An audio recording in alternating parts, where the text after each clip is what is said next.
Everyone, today, Wednesday, 13th November, we welcome everyone here to this live press conference of Team Dominica, the next government for the Commonwealth of Dominica.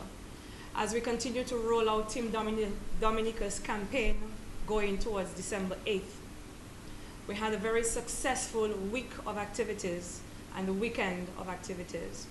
Today we have a special announcement for you as we inform you of what's going to be happening over the next few days as Team Dominica once again goes on foot through the airwaves, through the diaspora, spreading the message of change and gearing up for a victory on December 8th. Today specifically we have our two female candidates here with us in the persons of Ms. Monel Williams and Ms. Unica Victor, as well as our political leader, Mr. Lennox Linton, and the current MP for Rosa Central, Mr. Norris Prevost. At this time, as we begin, I would like to invite Mr. Honorable Norris Prevost to lead us in prayer before we can move into our program for this morning. Please stay standing.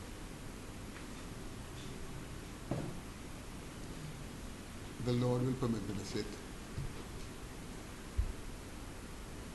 Holy Spirit, we invite you to cover us, to cover these members of the media, cover the people of Dominica, as we proceed in this electoral campaign to bring change to our country and to bring better governance to our country. And in your name, we pray together. Our Father who art in heaven, hallowed be thy name. Thy kingdom come. Thy will be done on earth as it is in heaven. Give us this day our daily bread, and forgive us our trespasses, as we forgive those who trespass against us. And lead us not into temptation, but deliver us from evil. For thine is the kingdom, the power, and the glory, forever and ever. Amen. In the name of the Father, and of the Son, and of the Holy Spirit. Amen. Thank you. We may be seated.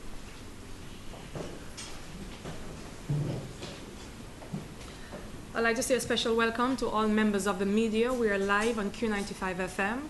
We're also live streaming on cbn4news.com.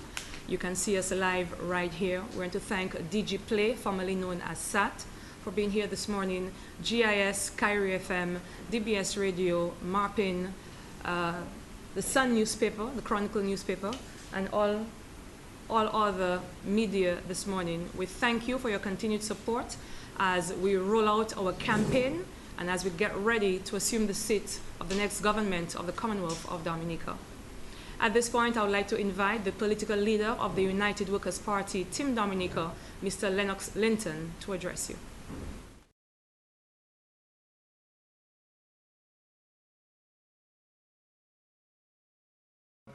Giselle Francis, and thank you very much, ladies and gentlemen of the media. It's a privilege to be with you once again, and I want to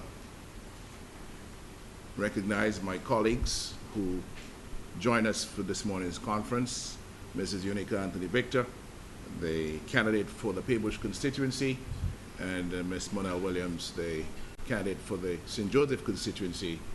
Also to recognize the presence with us this morning of Mr. Norris Prevost, the outgoing Member of Parliament for the retiring Member of Parliament for the Rosa Central constituency. We are into the home stretch of the campaign.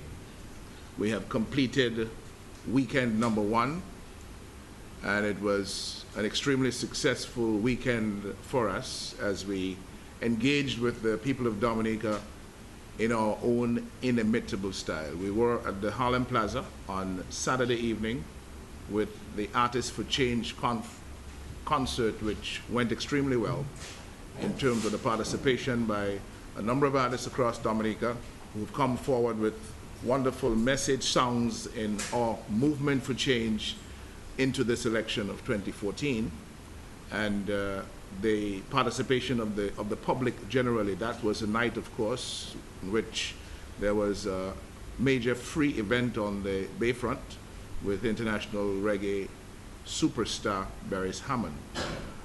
We were pleased with the turnout at our rally, at our concert, Artists for Change, on Saturday night. And we were very pleased with the massive turnout of the Patriots for Change across Dominica who assembled at the Harlem, at the Newtown Savannah on Sunday afternoon. This sets us on a path. The Victory for Change rally on Sunday really set the tone for what is to come. We'll be moving around the country on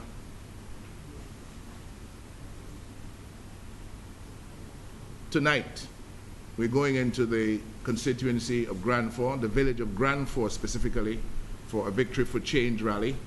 We'll be rallying with the candidate, our UWP team candidate for the Grand Fort constituency, Dr. Thompson Fontaine, and that will be from 7 o'clock this evening.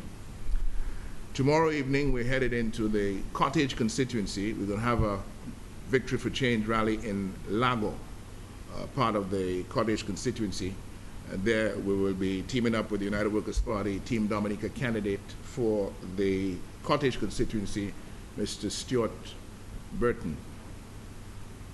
On Friday night, we will be presenting the full slate of United Workers' Party Team Dominica candidates to the members of civil society in Dominica at the Arrow House of Culture from 7 in the evening.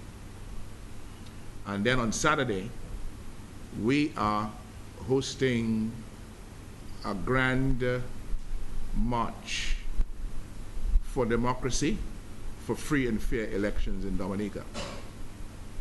This particular issue remains extremely important to United Workers' Party Team Dominica, even though, as we have said, we have done the work we think is necessary to say confidently to the people of Dominica that we, the United Workers' Party Team Dominica, are ready for the elections.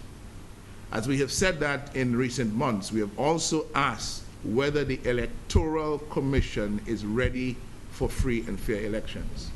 We have heard nothing from the Electoral Commission since the call of the date for the general elections. We know it's going to be on the 8th of December. The Prime Minister has put his election machinery into full gear.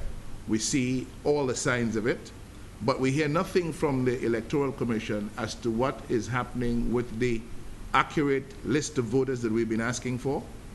And of course, I don't expect they will have anything to say about ID cards, although they should, because they have been on this ID card for voting program for over a year.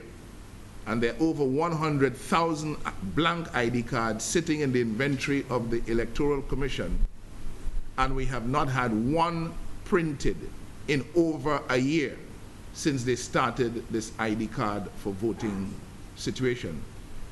I think anybody can see what the intention of the Electoral Commission is. It is certainly not to facilitate free and fair elections, at least not this time around, because it seems that they would like a situation where Mr. Skerritt and the Labour Party's plan and design to use all the manipulation and fraudulent practices available to them to ensure that they prevail in the election.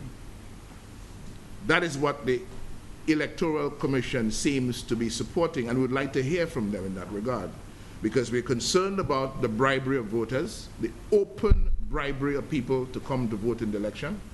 When agents of the Labour Party are in the United States, they are in Caribbean islands right now, providing tickets for people to come down here on the 7th and to leave on the 9th, providing money, spending money on the order of $500 to $1,000 per person to come into Dominica to vote in the election. We consider that to be bribery within the purpose and within the meaning of the House of Assembly Elections Act. We notice that the electoral officials seem to have absolutely no interest in that. In other words, the legislation under which we operate tells us what is acceptable and tells us what is not acceptable. It criminalizes certain behaviors. And the people who are responsible for ensuring that we have free and fair elections and elections that are free from fear as well, these individuals and these bodies are saying absolutely nothing. In other words, they are watching the wrongdoing. They are watching the offenses against the legislation taking place before our very eyes. And they will say and do nothing about it. And for us in United Workers' Party Team Dominica, that is absolutely unacceptable. The only thing available to us is protest action and court action. Some of the court action cannot take place unless the election has come and gone, so that you can prove something like bribery or treating or whatever the case may be. So even as we get further into this election campaign, we are asking the Electoral Commission to speak with clarity on what its intentions are in terms of protecting against fraudulent manipulation of the election results, which seem to be the plan of the Dominica Labour Party. So that march on Saturday afternoon is going to be extremely important. We are inviting the patriots, the citizens of Dominica from all corners of Dominica to join us in Newtown by the Savannah, starting at 3 o'clock. We're going to march to the Portersville Savannah. We're going to march through town to the Portersville Savannah. And later on in the evening, we will have a Victory for Change rally in the Maho constituency, the village of Maho, on Saturday. On Sunday, we end the week of activity with, or this stretch of activities, this round of activities, with a grand Women for Change rally in the constituency of Paybush. We will be hosting that rally in the village of Calabishi. And this is going to be a wonderful occasion where all of the women of Dominica and all of the men who support the women of Dominica, all of the children, all of the youth, all of the elderly people who support the women of this country will join us in Paybush for this rally. It will be hosted by our two outstanding women candidates in this election, Mrs. Unica Anthony Victor, Paybush, that's her constituency, and we'll be there with her on Sunday, and Monel Williams, Ms. Monel Williams, candidating for United Workers' Party Team Dominica in the St. Joseph constituency.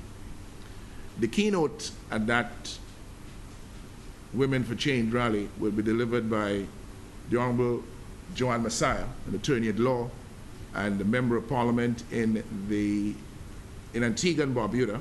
She's the former Minister of Government and a very well-known rights activist, advocate in the Caribbean region. She will be joining the ladies on our team to deliver the keynote address at the function, the Women for Change rally in Calabishi on Sunday coming. So this is going to be another important stretch for us, another important round of activities for us in the home stretch to elections on the 8th. We have a very attractive, exciting program, which we would love to tell you about, but we'll do it a little bit at a time, because already we have noticed that what we style as 21 block meetings all around the country, it's now become 21 block parties on the Labour Party agenda for this week. So with all the concerns around about plagiarism and so on, we want to take it slow, pace ourselves, and share with you as time goes on. But the promise is that every week we will meet like this, so you know what's happening with us, and there may be issues of current concern to the people of Dominica, to the media, that you may want to pose to us for our position or our clarification, as the case might be. And we're available to do that. Thank you very much.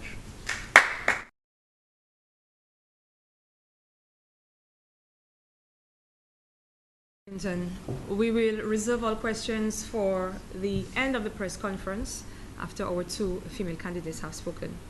At this time, I would like to invite to the microphone Senator Monel Williams, the United Workers' Party's preferred candidate for the St. Joseph constituency. Please welcome her.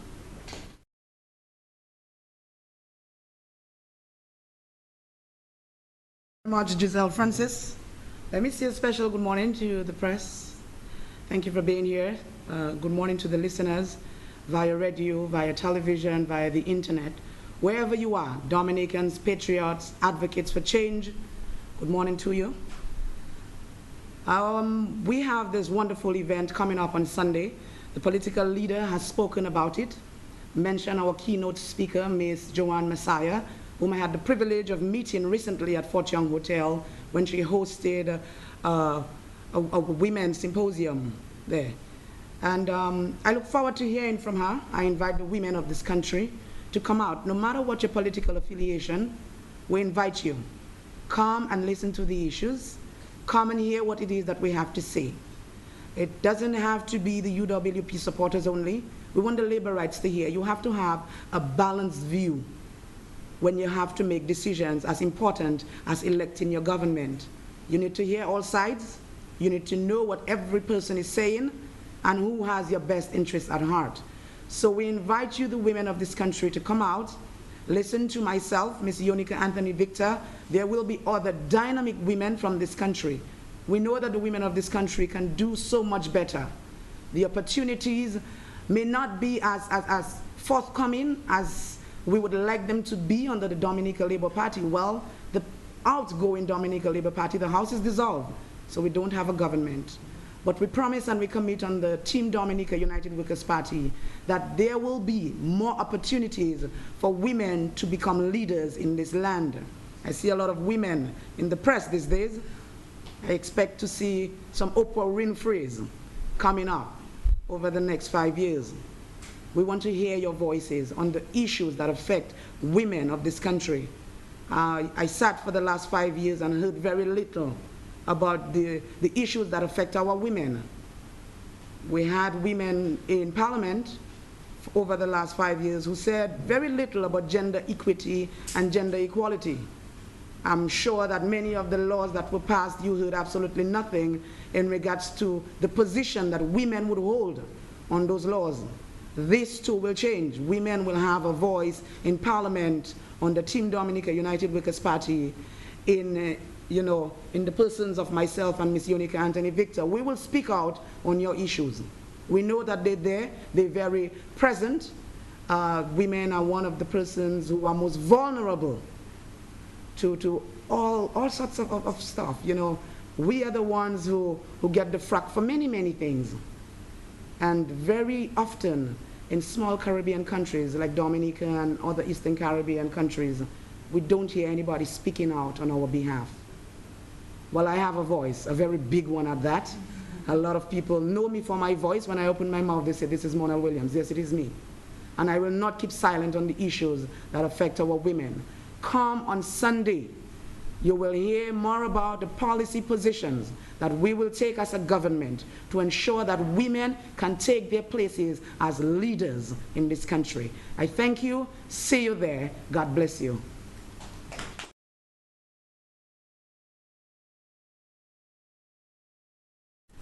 Thank you, Monel. And this time I would like to invite to the microphone Attorney at Law and the United Workers Party's candidate for the Peebush constituency, and Peebush, where the women's rally will be held on Sunday. Please welcome Ms. Dominica Victor.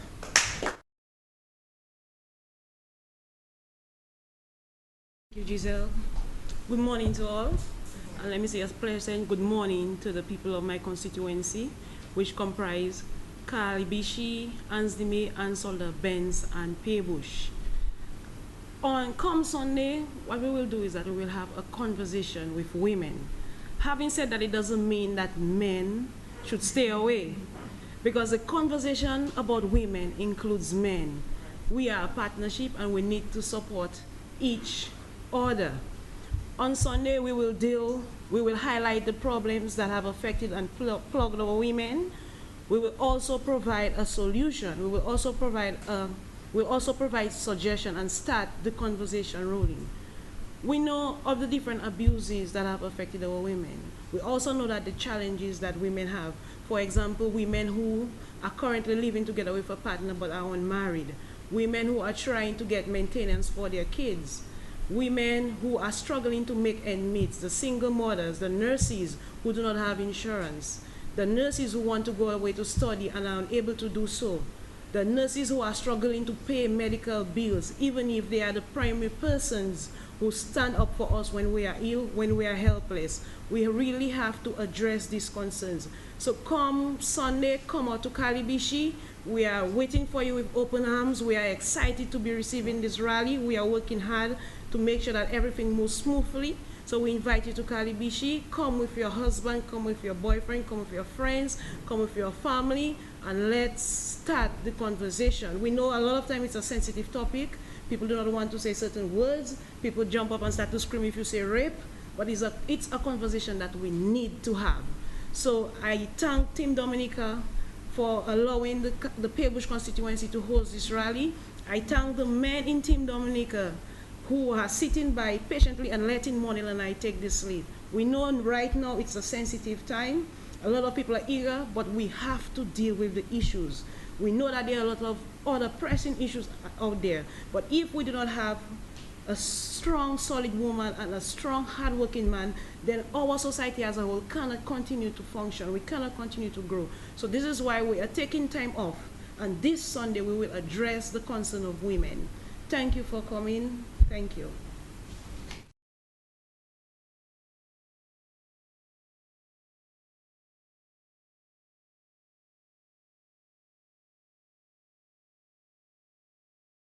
Thank you, Giselle.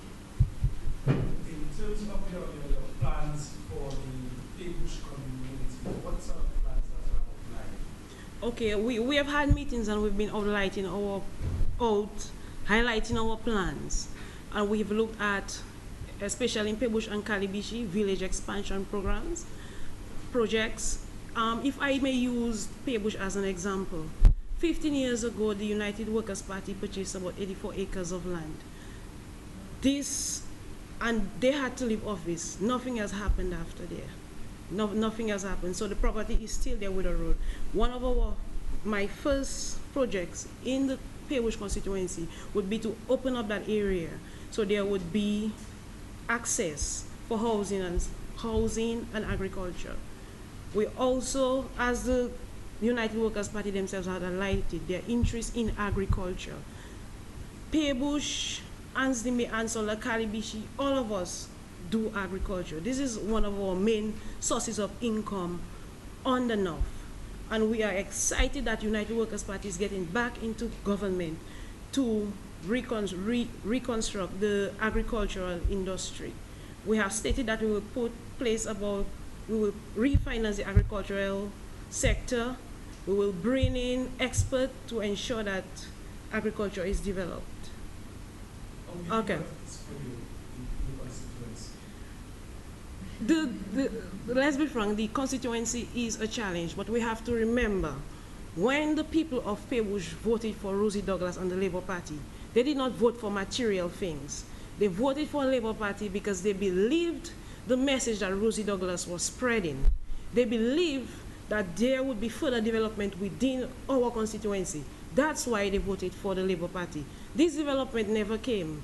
If we look at the condition of the Kalibishi Primary School, if we look at the incomplete community center in Paybush, if we look at the agriculture within our society, if we look at the community of Benz, and we see the level of growth that has gone there in the past 15 years, we know that they did not fulfill any of their promises. And this is what the people of the Paybush constituency will judge them on come December 8th.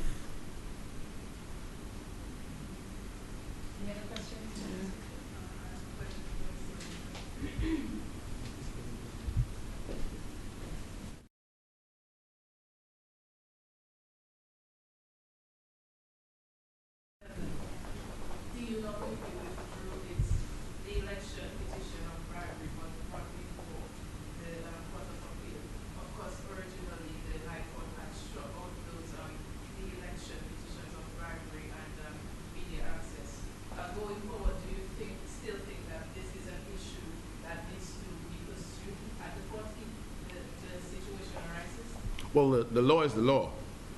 You know, judges differ, as doctors do and lawyers do sometimes, but the point is the law is the law. And if the law has specific provisions against bribery, then we ought not to be utilizing bribery in our elections of a government. What we're seeing is, and this is not the view of Lennox Linton or any member of the United Workers' Party team, Dominica, on the slate of candidates. We heard back in 2009 from former Chief Justice of the Eastern Caribbean Supreme Court, Sir Brian Alleyne, that the payment of airfares and the provision of monies to people to come to vote in an election in Dominica from America, from other Caribbean islands, from Europe and so on, is bribery within the meaning of the House of Assembly Elections Act.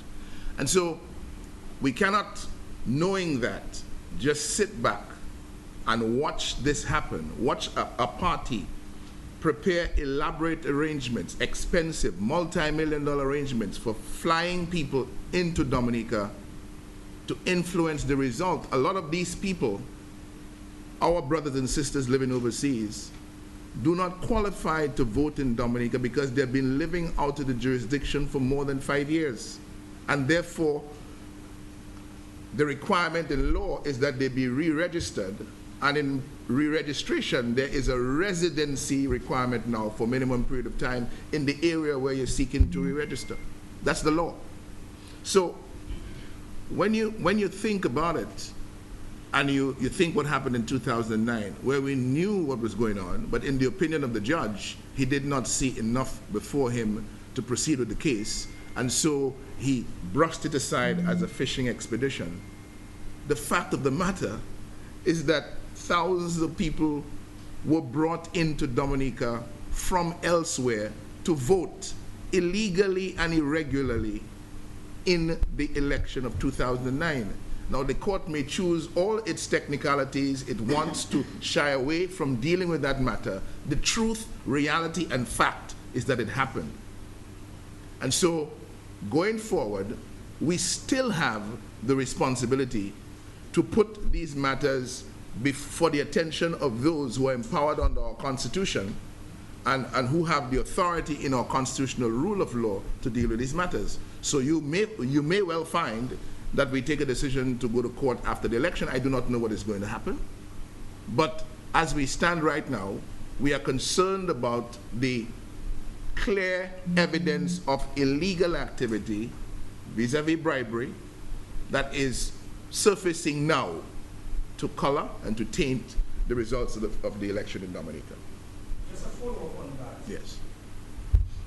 There's been a lot of talk that you have the voters list and you are not assisting in terms of cleaning it up. And so you are equally responsible for the bloated voters list. And that is coming from the other side. The other side, meaning the Dominica Labour Party? All right. Well, we have made representation to the Electoral Commission on the question of people we know have not been living in Dominica for more than 5 years. And the position of the Electoral Commission is that once the person's name is on the list, then it requires a certain kind of procedure for the person's name to be taken off the list. And they seem reluctant to do that. I understand that they are trying to do a better job of taking the names of dead people off the list, but there's still a number of dead people on the list. And I suspect that a number of dead people are still going to be voting in the election of 2014. Now, you said dead people are going to be voting? Yeah, dead How people. Are they going to be voting? Well, dead people are going to be voting. How? Well, if John Brown is dead, and John Brown is known to be dead, but John James surfaces and says, I am John Brown, and is allowed to vote for John Brown, vote as John Brown because John Brown's name is on the register, then dead John Brown has voted. But again, isn't it onus on you and your agents to know that John Brown, who probably is living in Point Michelle, is dead and not to be voting? Isn't it onus on you and your agents? The representation will be made, or representation is made. The onus is on the Electoral Commission to clean the list. That is the responsibility under the Constitution and in law. It is not, we can make representation and we can object. We have to participate in the process, we have to be helpful. But we are not the ones who determine what stays on the list or what goes forward. If it was up to us, a number of people living overseas who have been there for more than 5 years that we know have been outside of Dominica for more than 5 years, their names would not be on the list. The Electoral Commission has simply refused to act where that is concerned, even though I understand, it's my understanding, that they seem to be improving their performance in the area of taking the names of dead people off the register.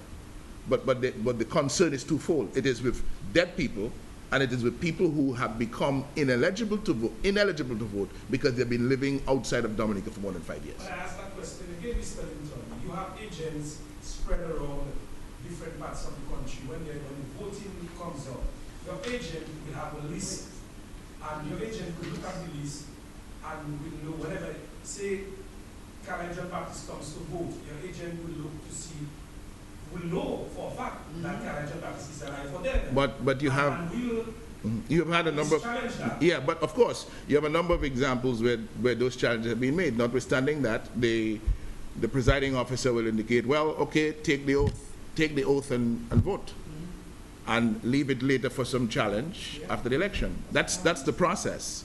But if we can object, of course we will be objecting, and there'll be very vigorous objections on election day, you can be sure of that. We are going through a very rigorous, very structured program of agent training and education so that they know exactly what needs to be done, polling station after polling station, as people come up to vote. So there will be, make no mistake about that, because we are committed to defending against this manipulation and fraud that is threatening to color the elections of 2014. All right.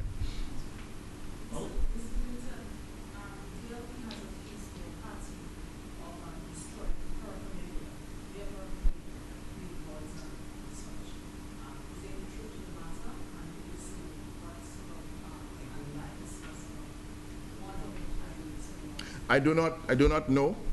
I honestly do not know. What I say to our supporters, our friends, as I say to all the citizens of Dominica, is there is no need for that. There is no need for tearing down anybody's poster or interfering with anybody's billboard. I strongly condemn it. That's not who we are. We are a much better country than that. And I only hope that in some strange way, the Labour Party is not setting up people to destroy a few of their things so that they could blame it on the United Workers' Party, because I have noticed a trend in Dominica these days that they create their own stories, regardless of what the truth is, regardless of what the facts are. And when I listen to some of the things that have been said about me, I wonder if I know me. I wonder sometimes if I know me, because of the number of things that are said which are just totally and absolutely not true. And it doesn't matter how much you correct them. It doesn't matter how much you say, no, that did not happen, that is not true. They continue to say it. To that point, I want to observe, and I want to make the disclosure, that we in the United Workers' Party, three of us, the president of the party, Ezekiel Basil, the leader of the opposition, the Honorable Hector John, and myself, as political leader of the party, we have been invited to a meeting at the Bishop's house on Friday afternoon to meet with representatives, hopefully of the other side, on the issue of a code of conduct for the elections. I want to say to the media clearly this morning that this issue of a code of conduct for elections is of great importance and significance to us, having led the way over the past year of cleaning up the politics of Dominica and defeating the politics of Mapui hate and prejudice. We hope this time around that those who are bringing the parties together for the purpose of agreeing to a code are in fact serious about policing the code and ensuring that the code now is allowed to function and to guide behaviors in the public interest of Dominica. Because too much times in the past we have seen these codes of conduct emerge, and then it's almost like it's a PR value that some people get from it, from having put it out in the public domain that we have a code of conduct, but the conduct continues as usual to be as disgraceful, as disreputable, as dishonest, as lacking integrity as much as possible. and the people who are required to police the code now sit back and say nothing about it. They have some classic responses, one of which surfaced last time, that you can't get man to do what man don't want to do. So if you cannot get man to do what man doesn't want to do, what's the purpose of bringing men and women together to say, we will sign a code of conduct to agree to these behaviors? We look forward to it. We look forward to the engagement with the bishop. And we're hoping that the intervention of the bishop and the availability of a code of conduct that we sign off on will in fact influence positively behaviors across the political divide in this election campaign of 2014. Can you give us an update? Sorry, Kala, there was a question from Kyrie before. Okay, Mr. Linton, we have been from the Prime Minister over the past few days, or 4 days after the call of election, that he was sort of crying his party that Dominica, the party ready for, had a printed manifesto that is going to be launched tomorrow. Right? What can you tell us? I know that you have a lot of rallies planned over the next month. I'm trying to follow. You're saying Mrs. Garrett considers the printing of a manifesto to be readiness for the election? Right. Okay, so he has printed his manifesto and so he's ready for the election? Which will be launched tomorrow. Okay, good. Right. So Our manifesto is not going to be launched tomorrow, and Mrs. Garrett does not determine when our manifesto is launched. Our manifesto is going to be launched in the week of November the 24th, and it will be launched at the very least, 10 days before the election date. That is our plan. That is what we are, that is how we are contesting this election. We have to decide on timing for this and timing for that. We have decided that our manifesto will be launched during the week of November the 14th. That's interestingly not for Mrs. Skerritt to decide. Mrs. Skerritt seems to want to dictate to us what we should do when we should do it. The only privilege he has is to call the election date. And now that he has done that, everything else is finished. His responsibilities have been completed. So we know now that we're voting on the 8th of December, and that's it. It's out of his hands right now. We're going to the polls. How we get there, as United Workers' Party Team Dominica, that is our responsibility and our responsibility only. is there any reason why you want to pass this plan of launching manifesto 10 days before the election date? Manifesto what? Is there any reason why your party is going to launch the manifesto 10 days before the election? I said at least 10 days.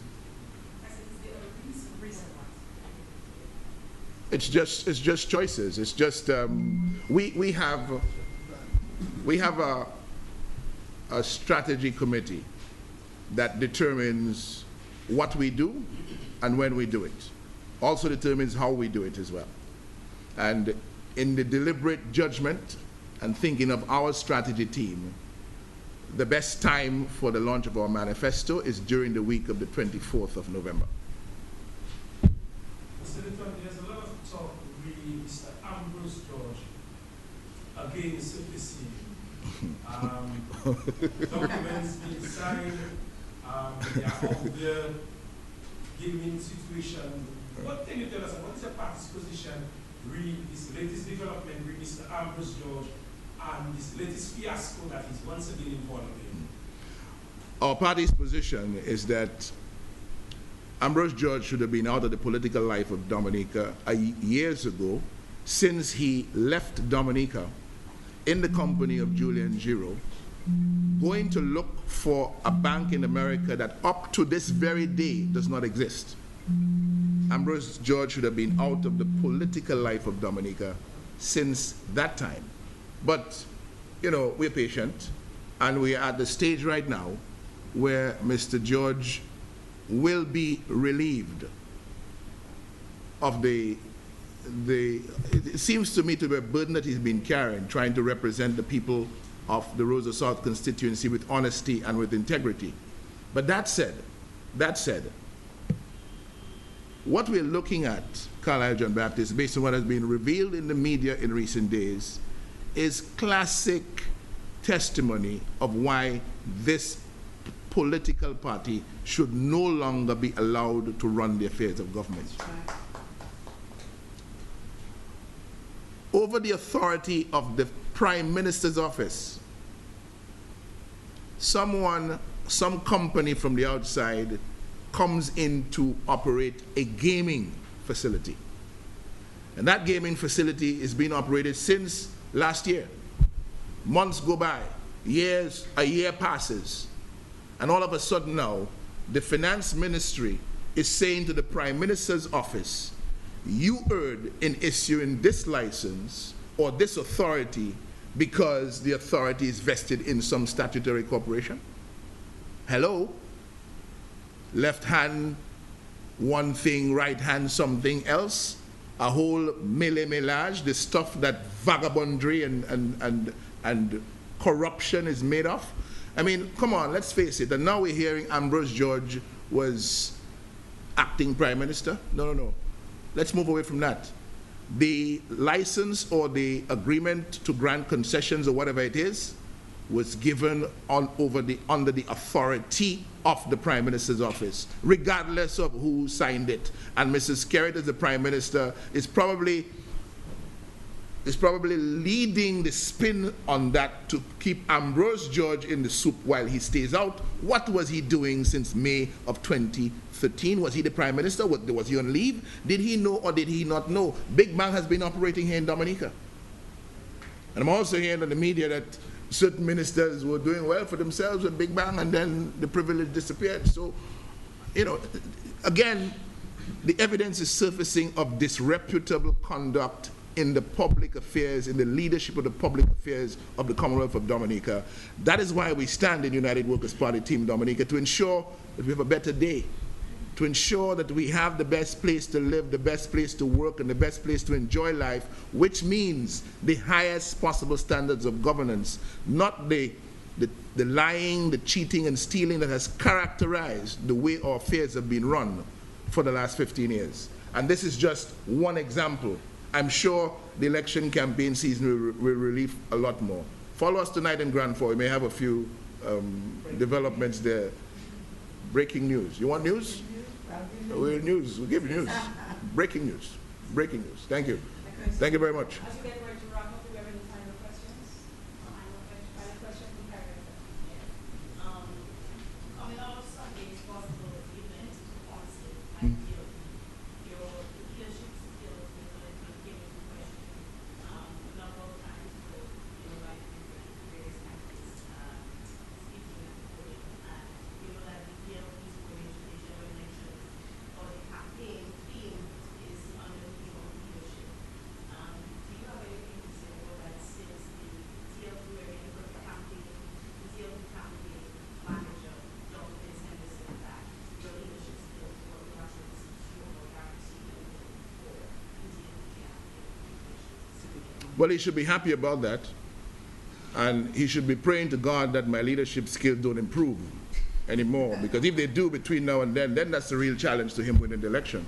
No, what has happened in the last year is just totally incredible. They have created a story and they have decided that come hell or high water, they're sticking to the story. Yeah. It doesn't matter what we have done. It doesn't matter how far we have come. It doesn't matter how much we have focused on what is in front of Dominica. It doesn't matter how much more solution-oriented we have become to the business of Dominica. They keep attacking the leadership. But you have to understand why they're attacking the leadership of United Workers' Party. Last year, their campaign consultants told them that the aura of Roosevelt Skerritt was waning. It was declining. So that they did not think they were going to be able to go into another election where they could say, thank God for Skerritt, forget about the candidate, whether they're good or bad or indifferent, it is Roosevelt Skerritt that you're voting for constituency by constituency. That was the strategy in 2005. It was the strategy again in 2009. They were told, Roosevelt Skerritt was told, you can't do that this time because the coattails don't seem to be so wide, your influence seems to be fading. So, they immediately embarked, right after Mr. Skerritt threatened elections in March of last year, on a campaign to change candidates. They went to Cassie Bruce, they went to Grand Fort, Mount John, they went to St. Joseph and so on. They tried to change a lot of the candidates to get people whom they feel would not be reliant on Roosevelt's carrot, but could win on their own steam. They tried that. It wasn't working because nobody was standing up to represent Labour Party. And of course, the candidates were reluctant to move, especially those who had won their seats. We came down to the end of the year, 2013, with them still struggling. By that time, United Workers' Party had hit its straps and was building its team. They started to see new faces, hear new voices, see people who know what they're about, very professional in their engagement with the public, and they decided, we are not going to be able to compete man for man, woman for woman, candidate for candidate across Dominica with this United Workers' Party, Team Dominica. So we have to go back to what worked for us in 2005 and 2009, the Thank God for Skerrit principle. So you will see it, even on their posters, they say, well, Skerrit for PM. So they're promoting Skerrit for PM. And don't forget, the pollster told us the reason we are talking about team is because we cannot run a presidential style election in Dominica. He said that on the record in Dominica. But we're saying to him, we don't have any presidential elections in Dominica. We have an election for membership in Parliament in 21 constituencies of the Parliament. So while they have Skerrit and a number of people who are acting, again this time, as proxies for Skerrit, we have 21 solid candidates across Dominica, and they'll be facing not Mr. Skerrit. They'll be facing the candidates on the Labour Party ticket that have stood forward. If they believe it's Skerrit they're facing, well, that's another matter for them. If the candidates believe it is Skerrit that is standing and not them, we are offering, candidate by candidate, superior representation at constituency level and superior performance in government for the people of Dominica from this United Workers' Party, Team Dominica. That's who we are, that's what we stand for. And so their focus on the leadership is so that it's because they believe if Lennox Linton is taken down as the leader, if he is made to look as though he's not a leader, then Mr. Skerrit will be okay. But Mr. Skerrit is contesting in Vegas. Lennox Linton is contesting in Marigot. So they create a story. Nobody knows Lennox Linton. People are not going to vote for him in Marigot. Then all of a sudden, the people that are known better than Lennox Linton need millions of dollars in billboards for people to see them smiling and for people to have their messaging going across Dominica. But Lennox Linton is the one that is not known. Lennox Linton has no billboards. And Lennox Linton doesn't need billboards for the Labour Party to be compelled to call his name and call his name over and over again and give him the best name recognition existing in Dominica today. I don't need no billboard for that. You understand me? So, there's where we are. Let them talk. Let them create their stories. Let them try to defeat the truth if they can. Truth crushed to earth will rise again. It is rising now. It will rise big time on the 8th of December 2014. Look for your new United Workers' Party government. Thank you. God bless you. Thank you. We're not finished just yet.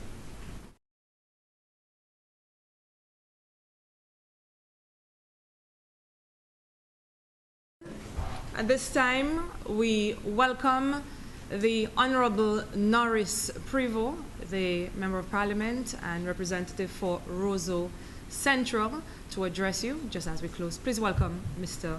Norris Prevost.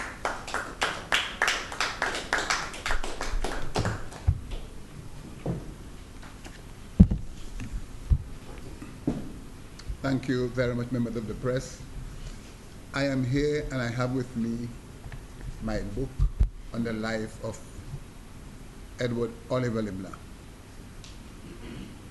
I didn't just bring it in front here so that the cameras could glance at it accidentally.